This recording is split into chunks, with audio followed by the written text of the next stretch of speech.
नमस्कार दोस्तों, मैं अंकुर उपाध्याय स्वागत करता हूं आप सभी का आपके अपने YouTube channel share market analysis में। यहां पे आप सभी के लिए बहुत सारे ऐसे स्टॉक्स हैं जिनमें बड़ी बड़ी खबरें आई हैं। कुछ खबरों को इस वीडियो के माध्यम से शेयर करना चाहता हूं आप सभी के साथ। शुरू करते हैं बिना किसी देरी के। सबसे पहले और सबसे बड़ी खबर तो बजाज फाइनेंस के लिए है। आज कंपनी की बोर्ड मीटिंग थी, जहां पे बोर्ड मीटिंग हो चुकी है और जितनी भी चीजें सामने आनी थी आ गई हैं। सिंपल और शॉर्ट में समझते हैं कि क्या क्या चीजें सामने आई हैं। देखिए, जब कंपनी ने अनाउंसमेंट करी थी कि 4 साल बाद कंपनी फंड रेज करने वाली है, उसके बाद सारे के सारे ब्रोकरेज हाउसेज ने इसके ऊपर टारगेट रिवाइज करे अपवर्ड और शेयर का प्राइस 4% भागा था। अब फाइनली वो इवेंट कंप्लीट हो गया है, क्योंकि ब्रोकरेज हाउसेज की माने तो बजाज फाइनेंस एक एनबीएफसी कंपनी है जो फंड रेज तभी करती है जब उसे आगे बड़ा ग्रोथ दिख रहा हो, या जब ग्रोथ दिखती है तो कंपनी कहीं ना कहीं फंड को केपेक्स करने के लिए यूज करती है कि भैया किस तरीके से, और केपेक्स इन द मीन बस पैसे बांटना ही, और तो क्या ही है। अब यहाँ पे कंपनी ने कितना फंड रेज किया है, किस तरीके से किया है, ये पूरी डिटेल्स मैं आप सभी के साथ शेयर करना चाहता हूँ। तो कंपनी ने अनाउंस कर दिया है कि 10,000 करोड़ रुपए का कंपनी फंड रेज करने वाली है। दो तरीके से करेगी ये company fund raising.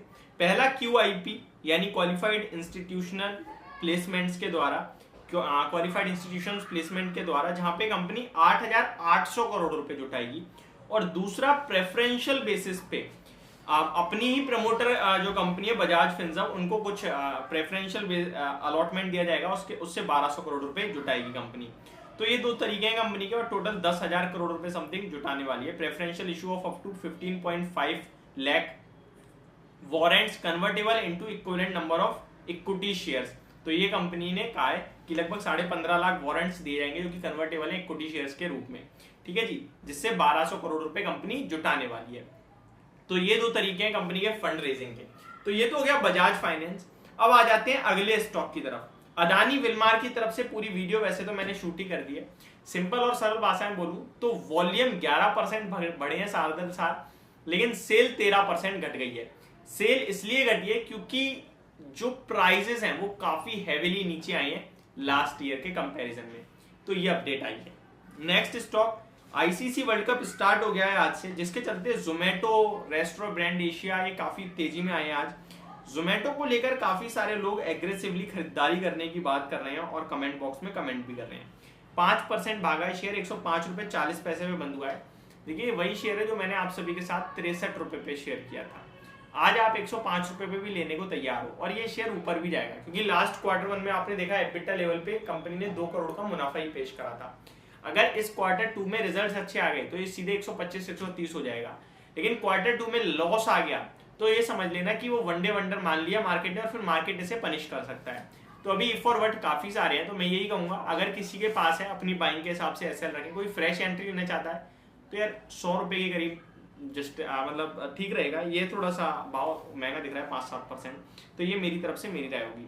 Next stock के बारे में बात करें तो देखिए, खबर बहुत सारी है, छोटी छोटी खबरों को कवर करने की कोशिश करते हैं। एसबीआई के लिए खबर ये है, government extends SBI chairman Dinesh Khara's tenure. जो इनके एसबीआई के चेयरमैन है उनका टेन्योर बढ़ा दिया गया है 2 साल, और 2 साल आगे। SBI MD Ashwini Tiwari term extended by 2 years. तो इनका 2 साल के लिए एमडी का जो कार्यकाल है उनको 2 साल के लिए और बढ़ा दिया गया है। टाटा स्टील की एक कंपनी है जिसको लगभग 40 करोड़ रुपए की टैक्स डिमांड आई है फाइनेंशियल ईयर 2017 के लिए। तो ये जीएसटी वाले पता नहीं करके आ रहे हैं, पुराने पुराने गड़े मुर्दे उठा के आजकल फेंक रहे हैं, हर कंपनी के ऊपर इन्होंने लगा दिया है। सब केस होंगे, अब कोई इशू नहीं है, कोई देने वाला नहीं। बैंक ऑफ बड़ौदा ने एक अनाउंस कर दिया है कि कंपनी 11 तारीख को बोर्ड मीटिंग करने वाली है to consider and approve raising of funds through issuance of long term bonds for financing of infrastructure and affordable housing. तो कंपनी इंफ्रास्ट्रक्चर और अफोर्डेबल हाउसिंग को फाइनेंस करने के लिए कुछ पैसा जुटाएगी बॉन्ड्स के रूप में। बॉन्ड मैंने आपको समझाई था क्या होता है, लॉन्ग टर्म बॉन्ड्स होंगे। लेट्स सी क्या कितना फंड रेज करती है, किस हिसाब से करती है, वो सारी चीजें 11 अक्टूबर को सामने आते हुए दिखेंगी। FII के डाटा की बात की जाए तो FII एक बार फिर सेलिंग करते हुए दिखे, लगभग 1864 करोड़ की, और DII ने बाइंग करी है लेकिन केवल 521 करोड़ की। तो डाटा बीते कुछ दिनों से कंटिन्यू खराब आ रहा है, कॉन्फिडेंस नहीं आ रहा है। आज बाजार में जो तेजी थी वो I think market normally trade कर गया आज, जो आपका एक्सपायरी थी उससे रिलेटेड, बाकी कुछ नहीं है। Wipro company says Wipro CZEC Republic IT Services SRO has been incorporated. छोड़ते हैं, साइड करते हैं इसको, ज्यादा इंपॉर्टेंट खबर नहीं है.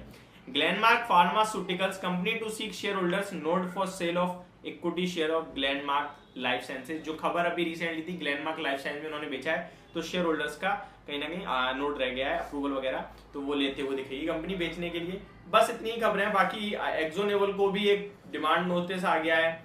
बाकी बहुत सारे स्टॉक हैं जो छोटी छोटी खबरों में, मेनली यही थे. नेक्स्ट वीडियो में बात करेंगे कि कौन से स्टॉक में यहाँ पे आपको बाइंग की अपॉर्चुनिटी मिल रही है. Thank you so much for watching this video. Have a great day guys.